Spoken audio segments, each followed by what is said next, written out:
Ayo, ganito ko.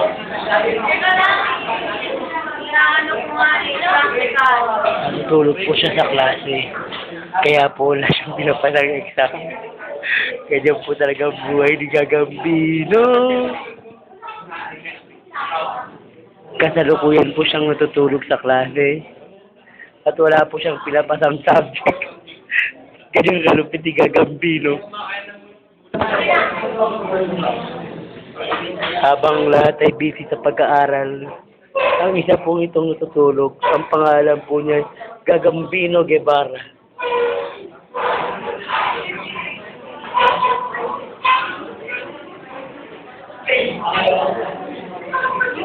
Hindi po alam ng prof namin na natutulog siya.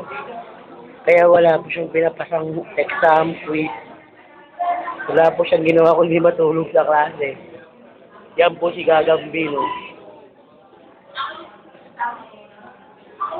Gagambino, siyang pangalan niya po ay Marvin Guevara.